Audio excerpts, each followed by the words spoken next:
Ada orang meninggal 30 tahun, umur amalnya sampai 200 tahun. Maka dalam hadis riwayat Ibnu Majah, hanya 2 orang di dunia ini orang yang sangat cerdas. Siapa orang yang sangat cerdas di kata Nabi? Yang pertama adalah orang yang paling banyak mengingat mati, yang kedua dan yang paling banyak mempersiapkan bekal untuk mati. Salah satu bekalnya adalah banyakkan infak sedekahmu, jasadmu ditimbun tanah, amalmu di dunia ini tetap transfer pahala.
Mudah-mudahan seluruh guru kami dimuliakan Allah Subhanahu wa taala.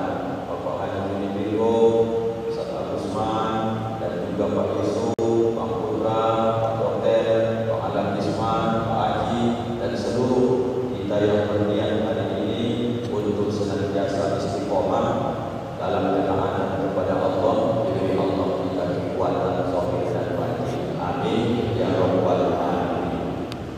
kabar ibu-ibu? Sehatnya semua? Alhamdulillah. Bapak-bapak sehatnya? Alhamdulillah. Pak Haji Jodimiko, apa kabar? Sehatnya?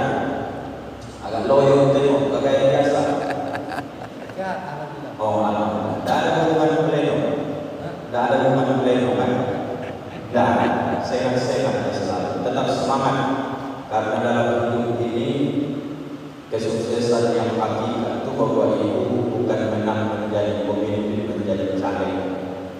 Kesuksesan itu kami ingatkan mulai daripada kabupaten sampai ke presidennya, tidak ada kecuali kita menjelang akhir hayat mampu kita sukses mengucapkan kalimat La ilaha illallah.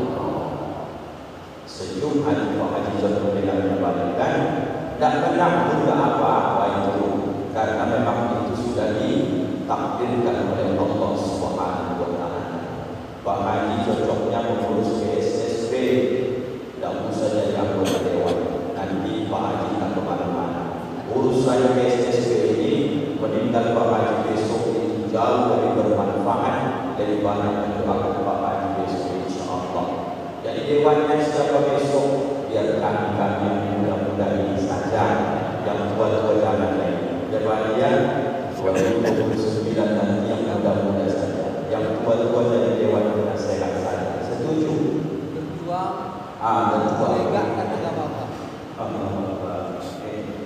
Bapak Ibu keluarga yang dimuliakan Allah, ada doa kita di awal bulan Rajab yang sampai hari ini hampir-hampir sudah final.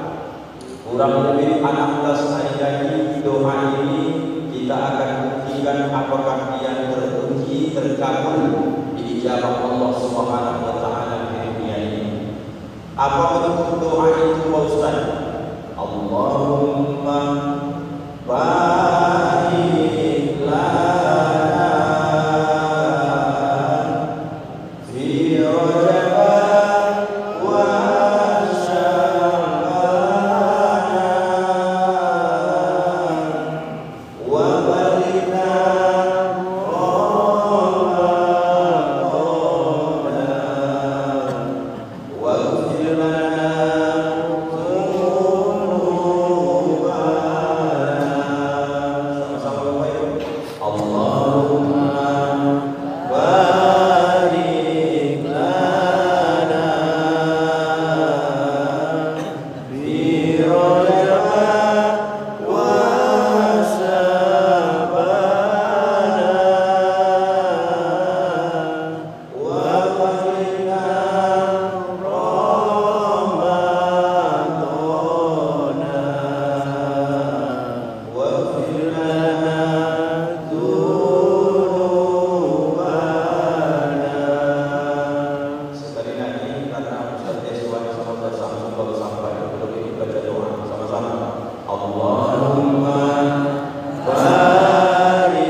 Bapak Ibu pasti Ramadan tahun besoknya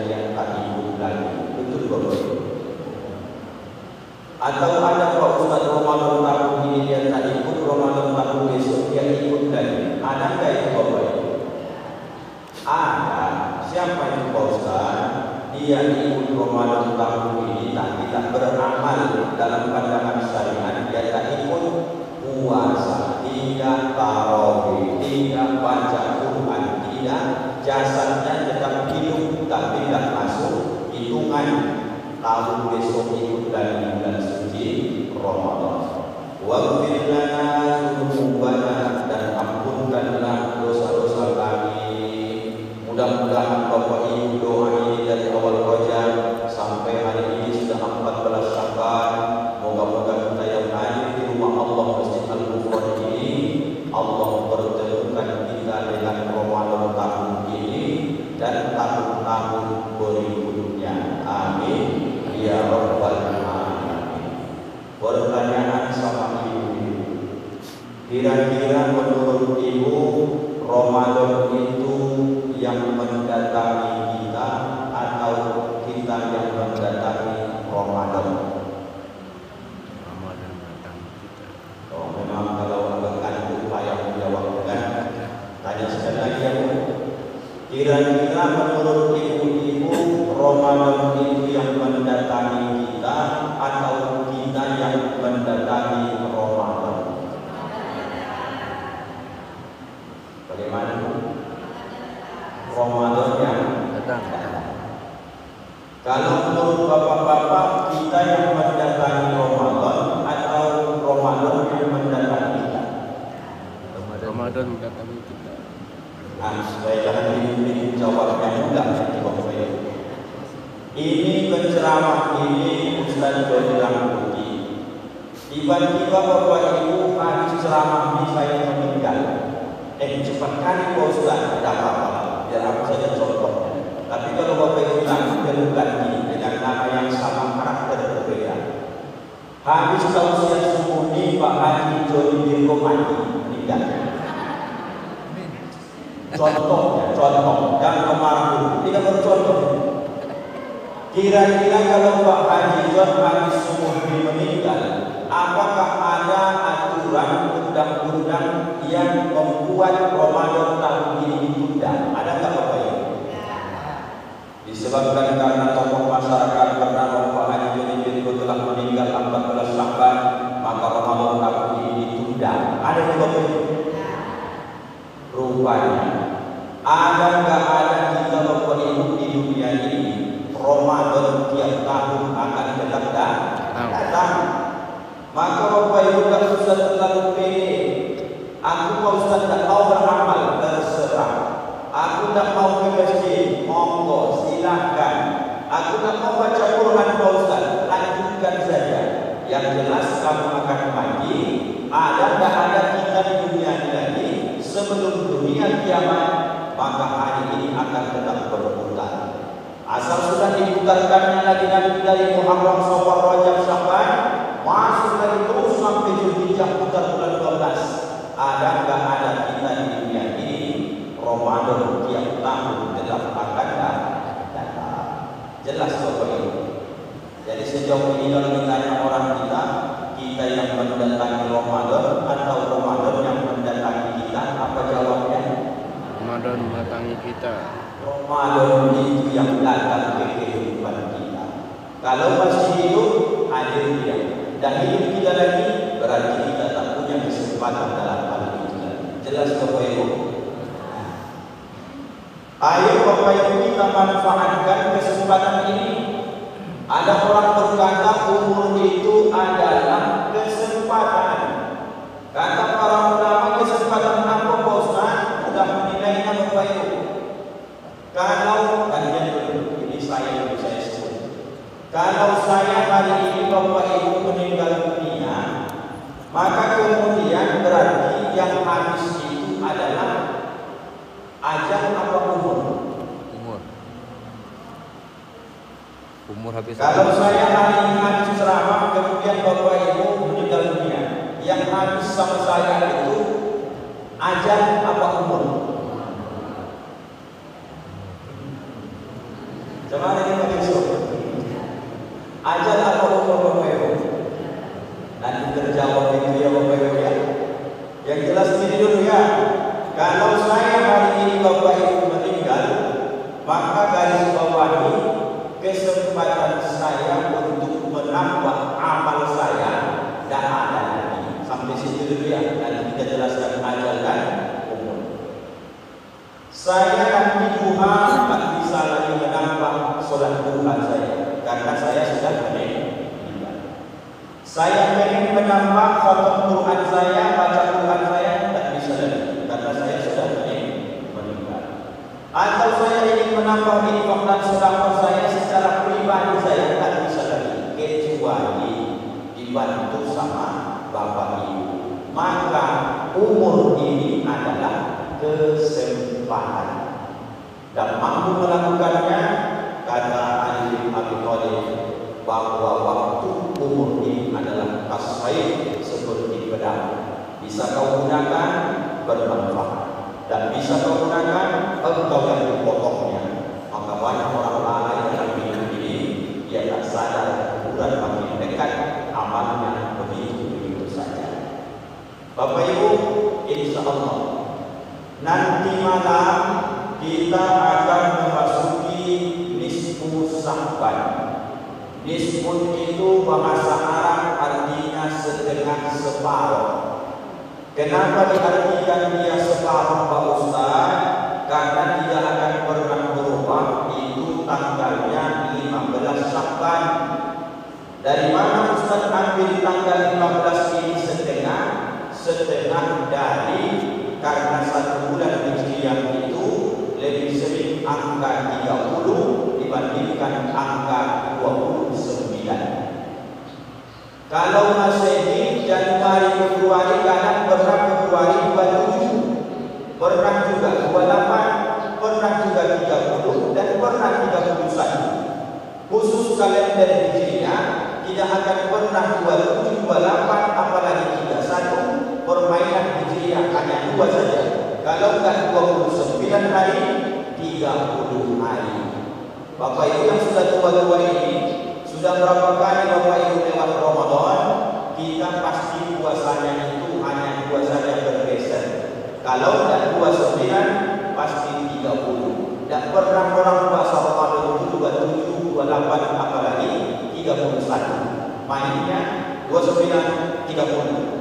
Oleh karena sebulan itu yang sering 30 dibagi 2 lah Bapak Ibu, angka 30 ini separuh dari 30 adalah angka 15. Bahasa Arab setengah nisfun, nama bulannya Sya'ban. Maka dibuatkan bahasanya dengan malam nisfu Sya'ban. Apa kata Imam Ghazali? Nisfu Sya'ban ini menentukan nanti setahun akan datang. Maka Sya'ban itu ada ulama mengartikan adalah tempat berkumpul dan berpencar. Apa yang berkumpul, apa berpencar Ustaz? Penentuan amal dikumpulkan, berpencarnya orang dulu asal bulan Sya'ban, terjepit antara Rajab bulan mulia dan Ramadan juga bulan mulia, di tengahnya Sya'ban. Maka Sya'ban itu biasanya musim kemarau, orang jahiliyah dulu asal bulan Sya'ban berpencar mencari air waktu ketika itu sejarah singkat tentang Sya'ban. Karena Bapak Ibu nanti malam-malam penentuan kita ini sampai setahun akan datang menurut sebagian ulama yang sepakat silahkan amalkan, ini bukan hadis Nabi tapi ini pendapat para ulama. Yang tidak sepakat pun tidak apa-apa karena ini hukumnya sifatnya anjuran saja. Amalkan bagus, tak amalkan pun tak apa-apa. Hari ini ada Bapak Ibu yang puasa. Kalau puasa Bapak Ibu semua, alhamdulillah lah. Sarapan itu sama kami semua nanti kan begitu. Kalau untuk bukaan tidak cocok dulu Bapak Ibu, yakinlah pasti basi kok. Bapak Ibu yang puasa hari ini lanjutkan puasa 14 Sya'ban. Tadi malam kami sudah diumumkan di Al-Hidayah. Hari ini puasa.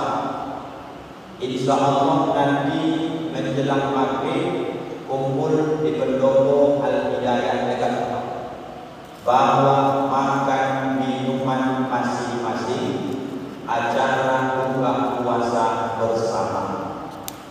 Habis nanti sholat maghrib dilanjutkan dengan makan bersama. Habis sholat isya berjamaah baru dilanjutkan dengan membaca Yasin 3 kali bersama-sama. Apakah ini hadis Nabi Pak Ustaz? Bukan. Ini hanya pendapat ulama. Maka sifatnya anjuran, yang mau amalkan boleh dan mau diamalkan pun tak berdosa. Maka kaji kita suruh ini membedah Yasin yang 3 ini supaya ayah ibu, bapak, orang tuaku, keluargaku termotivasi. Jangan lewatkan malam nisfu Sya'ban ini. Tidak ada amal yang menonjol dibanding dengan hari-hari atau bulan-bulan yang lain. Seafdolnya Bapak Ibu baca Yasin ini habis maghrib. Kalau mampu Bapak Ibu di atas Yasin ini, nanti malam mestinya Bapak Ibu potongkan Quran ini. Tapi menengok muka Bapak Ibu, tak yakin saya Bapak Ibu bisa nanti malam potongkan ini. Jangankan Bapak Ibu, saya pun tidak ada berniat sama sekali nanti malam baca Quran dari juz 1 sampai juz 30. Karena kita tahu kelemahan kita, maka kau ambil di bawahnya apa yang disebut dengan qalbul Quran, hatinya Al-Quran. Bacalah surah Yasin. Aku Pak Ustaz kalau baca Yasin 83 ayat panjang kali kurasa. Adakah sirup keringanan Pak Ustaz? Ada. Baca saja Ummul Quran surah Al-Fatihah. Al-Fatihah itu 7 ayat Pak Ustaz, panjang kali. Aku mau yang lebih pendek lagi. Ada Pak Ustaz? Ada. Qul huwallahu ahad. Itu pun boleh. Ini Pak Ustaz sudah biasakan ya, agak-agak sedikit menantang lah. Al-Ma'uzatain, Qul a'udzu birabbin nas, Qul a'udzu birabbil falaq. Itu kepanjangan Pak Ustaz. Kasihlah dulu Pak Ustaz yang mungkin aku tidak terlalu berat dan tidak menghafal. Ada Pak Ustaz? Ada lah. La haula wa la quwwata illa billahil aliyyil azim.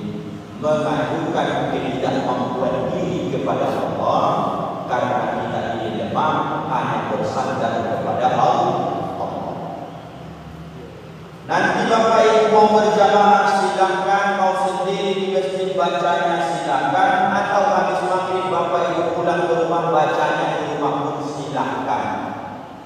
Insya Allah semua kita ini sudah sering baca Yasin, pemahamannya saja yang beda-beda. Maka dibuat kesimpulan, apakah hukum membaca Quran? Bagus. Ada kali baca Quran Pak Ustaz? Banyak. Bacakan satu. Iqra'ul Quran, kata Nabi, bacalah Al-Quran. Fa innahu ya'ti yaumal qiyamah syafi'an li ashabi. Karena orang yang baca Quran di dunia ini nanti akan menjadi syafaat penolong Al-Quran ketika di hari kiamat. Maka kau usah dipermasalahkan lagi tentang baca Yasinnya. Kamu baca apa tadi? Tabarok. Tak ada dalil baca tabarok. Kau baca Yasin tadi? Tak ada dalil baca Yasin. Kau baca apa tadi? Suratul Ikhlas. Tak ada dalil membaca suratul Ikhlasnya. Yang ada dalilnya baca Quran. Yasin itu Quran atau tak apa itu? Quran lah. Baca sajalah berpahala itu. Itulah tidak-tidak. Nanti habis maghrib baca Yasin wal Qur'anil Hakim innaka laminal mursalin ala siratin mustaqim. Lanjutkan terus Bapak Ibu baca dengan khusyuk sampai ayat 83. Apa ayat 83 Bapak Ibu? Beda kayak Quran kita ini. Bapak Ibu tak tahu ayat 83 surah Yasin. Apa itu Bapak Ibu? Cuman satu yang abang-abang Quran. Wa subhanalladzi biyadihi malakutu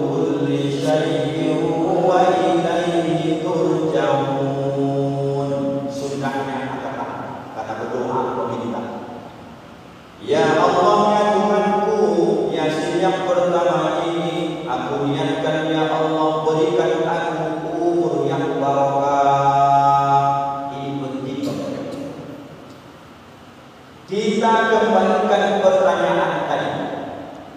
Apakah Bapak Ibu kalau saya meninggal subuh ini yang habis sama saya itu ajal apa umur? Kata Ibu umur. Kata Bapak Umur. ajal. Supaya jangan nanti salah-salah kan. Fa'idza jaa ajaluhum la yastakhiruna sa'atan wa la yastaqdimun. Maka apabila datang masa tiba waktu ajal kata Allah, la yastakhiruna sa'atan, tidak bisa dimundurkan sedetik pun, wa la yastaqdimun, tak bisa dimajukan barang sedetik pun. Berarti Bapak Ibu, kalau ajal ini hendaknya bisa ditunda, dan usah bilang kita request, kita percepat. Ada orang Pak Ustaz pengen ajalnya ditunda, adalah siapa ini? Orang kafir. Dia ingin hidup di dunia ini 1000 tahun. Orang Islam ada yang mau ditunda ajalnya Pak Ustaz, banyak. Apa sebab? Karena terlalu cinta kepada dunia. Ya Allah, kalau aku waktu sini jangan kau matikan aku dulu. Masih banyak cita-cita belum terpenuhi ini. Rumah belum siap pondasi, tanah juga belum terbeli, sawit belum berbuah pasir. Tunda dulu kematian ya Allah. Ini la yastaghfirun, minta ditunda. Ada juga orang yang Bapak Ibu pengen dia cepat mati, putus asa karena susahnya hidup, karena tekanan hidup, banyak hutang, maka kemudian dia doa sama Allah, ya Allah, daerah mana malaikat maut itu, kok gak jumpa kami, aku dah ada lagi semangat hidup di dunia ini, tolong matikan aku ya Allah. Kata Allah, belum tiba masa, tidak apa-apa, kau mati saja. Maka prinsip hidup cuma dua. Sesenang-senangnya Bapak Ibu hidup hari ini di dunia ini serba berkecukupan. Kalau hari ini kita meninggal dunia, kebahagiaan kemewahan itu akan berhenti. Sesusah-susahnya hidup hari ini Bapak Ibu jangan putus asa. Mana tahu pagi ini beras Bapak Ibu untuk makan pagi ini saja tak ada, jangan stres. Karena Bapak Ibu kalau meninggal hari ini, kemelaratan, kesusahan itu akan berakhir. Itu Bapak Ibu. Makan mandi saja. Tidaknya lama-lama ini, paling 70 tahun. Habis itu pindah tempat. Kalau tidak di masjid ini, Bang Isman menyanyi bahasa. Judulnya tentang selimut putih. Katakan di masjid dan ada penyanyi. Biar saja Bapak Ibu terjemahkan ya. Jangan salah ya. Kalau saya Bapak Ibu meninggal subuh ini, yang habis itu bukan umur, tapi yang habis itu adalah ajal. Ajal itu adalah batas masa tenggang waktu awak hidup di dunia ini. Rajin menusaran putih sholat takkan bertambah ajal. Atau kau tak sholat-sholat pun takkan juga dipercepat ajal. Artinya ajal itu disebut perjanjian yang sudah dikontrak, yang sudah disepakati. Kapan itu kau sholat? Waktu sudah rangkum diri kandung ibu saya dulu umur 120 hari. Dalam Quran begitu diminta kesaksian. Bagaimana persaksian tentang masalah ini? Termasuk saksi yang saya tanda tangani adalah, ya Allah, aku minta umurku sekian, umur itulah dikaitkan dengan ajal batas waktu. Aku minta ya Allah, umurku 95 tahun contohnya. Bapak Ibu ingat tak berapa minta itu? Ada yang tahu ya? Sama kita. Aku perlu contohkan saja. Aku bukan yang tahu. Cuma tebak-tebak saja. Rasa-rasanya aku ini sekitar 60-an lah. Nanti Bapak Ibu sampai di angka 60, maka saya ini rajin pun sedekah dan bisa bertambah anak satu. Atau berjanjian 60, saya banyak lakukan dosa naudzubillah, apakah bisa berubah jadi angka 59? karena ini ajal ketetapan Allah, kaitannya dengan yang bertiup yang disebut dengan nafas. Maka dalilnya dalam Quran, kullu nafsin dha'iqatul maut. Nafas itu menjadi bahasa Indonesia yang bertiup, maka diartikan nafas itu adalah jiwa. Kalau seorang putih hari ini mati, yang habis itu bukan umurnya, yang habis itu adalah ajalnya. Maka ketika anak ulang tahun sering Bapak Ibu membaca ataupun menyanyi panjang umurnya, panjang umurnya. Ada orang menghadiri ulang tahun dia ngomong panjang ajalnya, panjang ajalnya. Ada begitu Bapak Ibu. Kenapa enggak disebut ajal yang disebut umur? Karena Bapak Ibu yang dimuliakan Allah, umur itu kaitannya dengan amal. Ini kalau sempat Bapak Ibu pertapakan Masjid Al-Ghufran ini, ada yang mewakafkan atau dia tak mewakafkan, mungkin bayar separuh, atau mungkin Bapak Ibu tak ikut wakaf tapi ikut bangun misinya 2-3 sak semen. Ustaz Putih menyumbang 1 sak semen untuk Masjid Al-Ghufran. Alhamdulillah, mudah-mudahan diterima Allah. Begitu saya menyumbang 1 sak semen, saya meninggal. Kalian antarlah saya ke simpang Ngasko, pindahlah rumah saya. Biasa depan kantor jangan geser sedikit ke simpang Ngasko. Artinya saya mati. Apakah umur saya sudah habis Bapak Ibu? Jawabnya, umur saya tak habis, ajal saya yang habis. Dalilnya Pak Ustaz, karena umur kaitan dengan amal. Banyak orang yang sudah 10 tahun jasadnya ditimbun di tanah, amalnya, umurnya masih ada di dunia ini. Ayatnya atau hadisnya lebih mudah, namanya sedekahun jariyatun, sedekah yang mengalir. Jadi bolehnya kita meninggal nanti umur 60 tahun, tapi umur kita 2000 tahun. Ada dua begitu. Ada orang meninggal 30 tahun, umur amalnya sampai 200 tahun. Maka dalam hadis riwayat Ibnu Majah, hanya 2 orang di dunia ini orang yang sangat cerdas. Siapa orang yang sangat cerdas di kata Nabi? Yang pertama adalah orang yang paling banyak mengingat mati, yang kedua dan yang paling banyak mempersiapkan bekal untuk mati. Salah satu bekalnya adalah banyakkan infak sedekahmu, jasadmu ditimbun tanah, amalmu di dunia ini tetap transfer pahala. Inilah dia orangnya. Bahagialah Bapak Ibu yang ikut andil dalam pembangunan masjid, MDA, sarana-sarana yang mempergunakan masyarakat tanda petik dalam kebaikan. Itu menjadi umur Bapak Ibu setelah kita mati. Jelas Bapak Ibu. Jadi kalau ditanya anak kita, apa beda ajal dengan umur? Jawab, ajal itu sudah ditentukan Allah.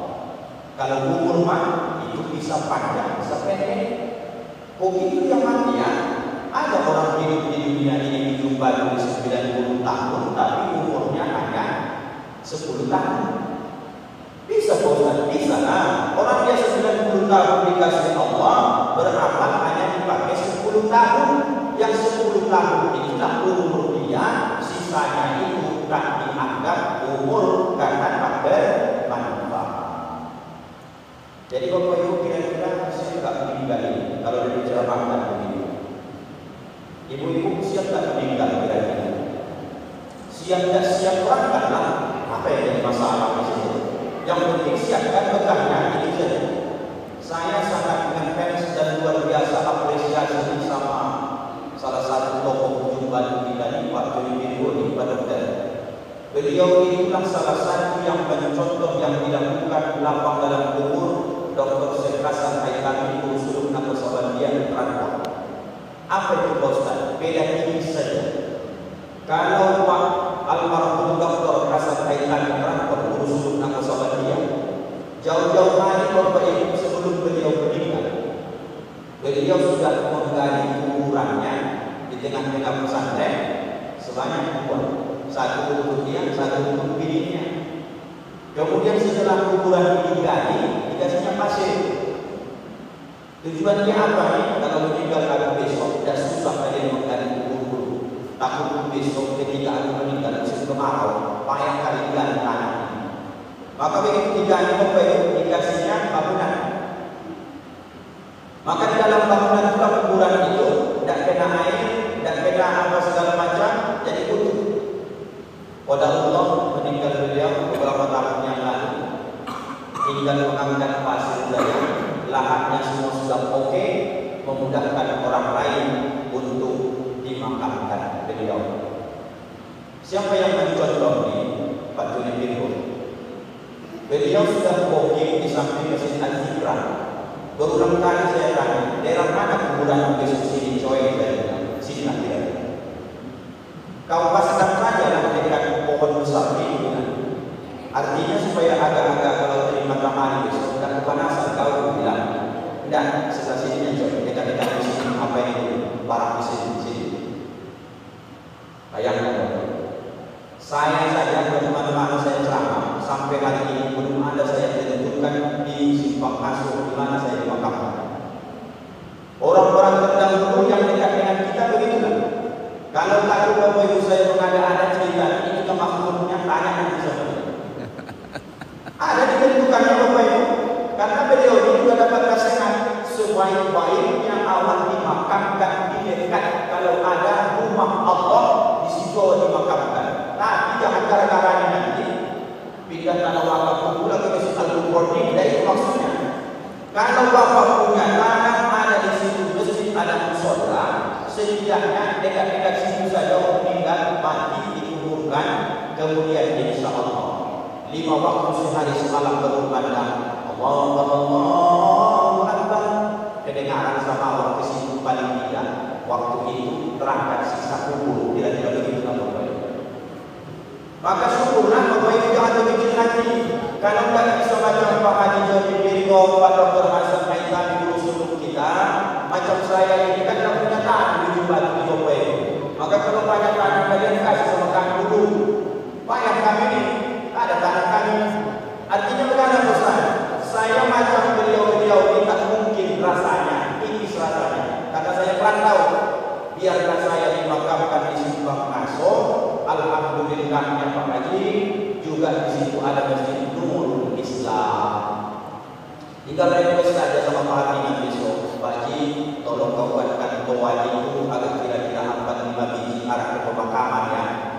Jangan ke arah RT semua, arah ke pemakaman dulu. Apa gunanya Pak Ustaz? Saya besok dimakamkan di situ, begitu aja berkumandang, moga-moga Allah berikan keampunan. Begitu Bapak Ibu. Jadi kalau ada tanah Bapak Ibu dekat Al-Qur'an dekat-dekat situ saja booking, tidak apa-apa ya. Asal sepakat masyarakat itu lebih nyaman dan lebih enak. Dan tahan telepon Bapak Ibu tanyakan sama Pak Haji. Pak Haji berapa makam rencana sebelum? Kita hidup kan pasti mati. Pasti mati itulah. Jadi yang untuk di dunia aja kita persiapkan, apalagi untuk mati. Untuk mati. Betul Bapak Ibu. Berapa makam di situ? Itu nggak tahu. 4 Bapak Ibu bisa daftar 1 lagi. Beliau mengajar 2 lagi kuota. Aku 1 besok. 1 lagi kuotanya. Pak Dokter jadi bisa kumpul situ kita dan bisa gampang reuninya, enak.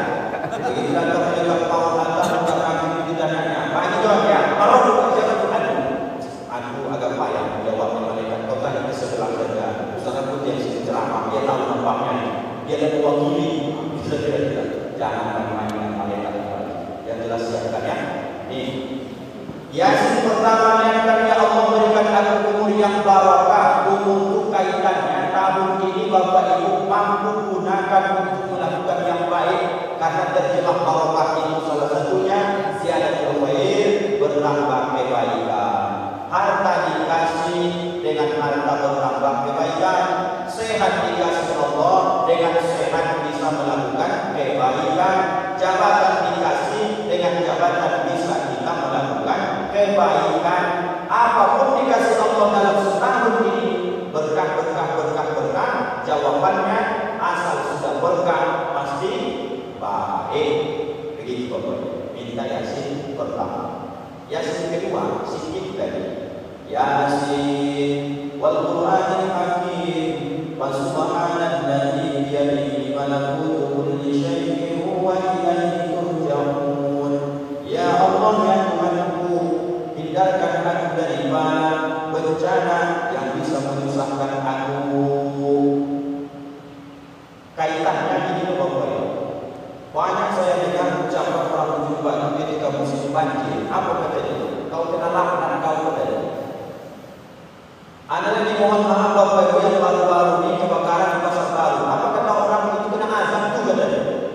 Mudah saja masyarakat ini terhujat keadaan, laknat keadaan, azab. Ada sebagian berkata, oh itu kena uji mereka. Menurut Bapak Ibu ukurannya bentuk bencana itu atau bentuk dalam diri kita. Jawabannya Bapak Ibu supaya sama persepsi kita yang sudah mengaji, mau kebakaran, mau kebanjiran, atau mungkin rumah kita kebalikan, ini belum tentu azab, belum tentu fitnah, belum tentu juga ini kemarahan Allah. Dari mana penilaiannya Pak Ustaz? Ini satu rumah ini ayahnya sholat, ibunya sholat, anak-anaknya sholat, rajin mengaji satu rumah ini. Tiba-tiba mereka berangkat ke masjid sholat maghrib, antara maghrib ke isya, kosmet listrik mati semua terbakar habis. Dalam orang ini satu rumah itu rajin sholat, rajin mengaji pun terbakar rumahnya ya. Sejauh ini Bapak Ibu, rumah terbakar, rumahnya orang soleh, itu kira-kira laknat, cobaan, azab atau ujian. Kalau kita baik dapat yang tak kita inginkan Bapak Ibu, itu ujian.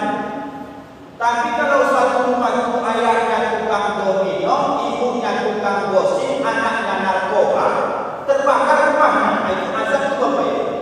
Paham Bapak Ibu? Mendudukkan masalah ini jangan ditengok kasusnya. Ada kasus lebih mudah lagi Pak Ustaz. Apa itu? Ibu ngeluh. Ustaz aku ya, aku ini rajinnya sholat subuh ke masjid berjamaah. Sholat lain pun rajin juga. Rajin aku Pak Ustaz. Lalu kenapa bisa kaki ini kena asam urat katanya? Lalu menurut ibu kalau rajin sholat ke masjid tidak kena asam urat lagi saja. Kenapa? Asam urat itu akan tetap datang sesuai dengan waktu. Jantung koroner itu pun akan datang ya. Rajin pun Bapak Ibu ibadah dia akan datang. Yang jadi masalah kemana? Datang asam urat itu gara-gara tidak pernah kau bawa kaki itu ke masjid, itu azab. Tapi kalau Bapak Ibu rajin ke masjid sholat berjamaah, datang asam urat itu ujian. Sabar saja, naik kelas kau nanti. Dan sepupun penyakitmu kau dapat pahala. Jelas kira-kira Bapak Ibu. Jadi yang baru-baru terjadi di pasar itu yang kebakaran kios itu, jangan lagi kata-kata ini laknat, kata dia. Apa kriteria laknatnya? Kena azab dan bosan. Apa kriteria azabnya? Kena uji mereka bosan. Apa kriteria ujinya? Kalau di situ mereka berjualan dengan cara yang halal, orang yang baik-baik rajin ibadah, terbakar kiosnya, itu ujian. Namun sebenarnya kalau mereka di situ mungkin ada yang bermaksiat, kemudian ditegur seperti itu dengan cara terbakar, itu mungkin peringatan dari Allah. Mintalah di Yasin kedua ini, jangan beri aku ya Allah sesuatu bencana yang bisa mungkin hilang kendali atau korban aku dari baladan musibah. Yasin ketiga terakhir, kalau Bapak Ibu akan dibaca, ini yang paling dahsyat. Yasin, Subhanalladzi biyadihi malakutu kulli syai'in wa ilaihi turja'un. Ya Allah, ya Tuhanku, jangan jadikan aku bergantung kepada selain-Mu ya Allah. Jangan aku bersandar kepada makhluk. Ini yang paling penting dalam hidup ini Bapak Ibu. Aku biar bicara langsung baptisman, menceritakan dalamnya supaya nampak Bapak Ibu bagaimana sulitnya kalau bergantung kepada makhluk. Saya Bapak Ibu, biarpun berceramah seperti ini, ada orang saya contohkan mengatakan sama saya, kau seorang putih, karena putih makin jauh sudah ceramah. berikan satu satu ya. Kira-kira menurut Bapak Ibu sejauh ini menerima atau menolak? Terimalah. Tolak. Kalau Pak John kadang begini terimalah katanya. Tolak. Jadi kajinya begini loh Bapak Ibu. Kalau saya terima mobil dari salah satu jamaah saya ini, apa yang akan terjadi ke diri saya? Saya bilang, Pak, tunggu kasih saya waktu, saya mau musyawarah dengan istri saya. Dapat saya nasihat itu dari istri saya, padahal saya berceramah. Saya tanya sama orang rumah, Dek, ada orang mau ngasih mobil ke kita. Kata dia operasional awal. Sebelum ada mobil saya kita. Lalu, abang terima kata orang rumah. Makanya aku tanya sama kamu, dan berani menerima, tolak aku belum. Aku bilang sama bapak, kasih aku waktu. Begitu aku sampaikan anak ini sama orang rumah, apa kata dia? Abang, aku melarang tidak menyuruh utang. Maksudnya gimana aku bilang? Cuma kasih abang perbandingan. Abang ini kan penceramah, iya, tak abang penceramah. Lalu masalahnya aku bilang, abang ini ngomongnya kuat, ceramahnya lantang, dan kemudian abang kita bisa bisik-bisik bahasanya kasar kali. Tujuannya gimana aku bilang? Kalau abang terima mobil dari jamaah ini, nanti salah pun dia pasti abang benarkan dan akan lantang abang bersuara dari ceramah besok. Betul tak Bapak Ibu? Betul. Kenapa hadis sudah terima dan kita lebih? Jangan berjalan-jalan lagi, malas aku jadi maaf. Kutanya tadi ada jemaah mau masuk mobil, terima atau tidak? Kata Pak Jokowi, terimalah katanya. Setelah orang rumah menasihatiku, nanti kalau abang terima fasilitas itu, nanti ketika orang itu salah, diundangnya abang ceramah. Jelas-jelas orang ini makan riba, jelas-jelas orang ini main sabu, main domino, berjudi, diundangnya abang ceramah. Tapi karena sudah disumpalnya abang dengan satu unit mobil, maka abang benarkan kemaksiatan itu kata orang rumah. Lama saya berpikir, tolak atau terima dikit. Pada kesimpulannya, saya tolak dengan halus. Biarlah mobil buruk-buruk, busuk-busuk, yang penting duitku sendiri, daripada dikasih orang gratis mahal harganya, tapi lidahku terkunci mengatakan kebaikan. Mintalah dikasih ketiga itu. Ya Allah, jangan menyandarkan diri ini kepada makhluk, biar aku bersandar kepada Ya Allah. Begitu yang terucap habis azan doa kita. Allahumma rabb hadhihi ad-da'wati tammah. Ujung dari doa itu hanya satu di muka bumi di bawah orang yang tak pernah ingkar janji. Bunyinya innaka la tukhliful mi'ad. Innaka domirka itu menunjukkan ke Allah, sesungguhnya hanya kamu ya Allah tidak pernah tukhliful mi'ad, yang pernah ingkar janji. Hanya Allah Bapak Ibu. Selain itu janji suamimu banyak yang ingkar. Dulunya janjinya dipinjamnya cincin tunangan untuk modal, sampai sekarang kau sudah berjujur taknya dibalikkan Bapak Ibu. Sudah janji suami itu. Tanya sama Pak Jokowi kalau sudah percaya lagi. Ada begitu Pak Jokowi? Pinjam sana, pinjam sini, janji sana, janji sini. Saya sampai sekarang kalau masih manusia yang berjanji, percayanya saja hanya sekitar 65. Kenapa Ustaz dikatakan 65? Karena dia sholat subuh berjamaah. Kalau orang yang bercakap berjanji, tak sholat saya tengok, kepercayaan saya sama dia hanya 35. Ada lagi orang berjanji, kepercayaan saya 15%. Siapa itu Bapak Ibu? Orang kafir. Kenapa Ustaz tak percaya? Jangankan saya dihadapinya, Allah pun dilawannya. Jelas Bapak Ibu. Maka pagi itu kalau jadi ke pagi, dulu tak jadi caleg, apa yang sudah terjadikan ke pagi. Kalau sudah besok tengok itu kau di hadapan Allah Subhanahu wa Ta'ala. Aku yakinnya sama janji Allah lagi. Tak yakin sama janji Haji John, janji Pak Dokter, Pak Bisman, tak yakin. Yakinnya hanya 65. Begitu juga semua saudaraku di saya dan yakin dengan janji-janjiku karena aku adalah makhluk Allah. Bapak Ibu, menutup kajian kita, ayo kita sandarkan diri kita, urusan kita hanya kepada Allah. Dengan lafaz zikir la haula wala quwwata illa billahil aliyyil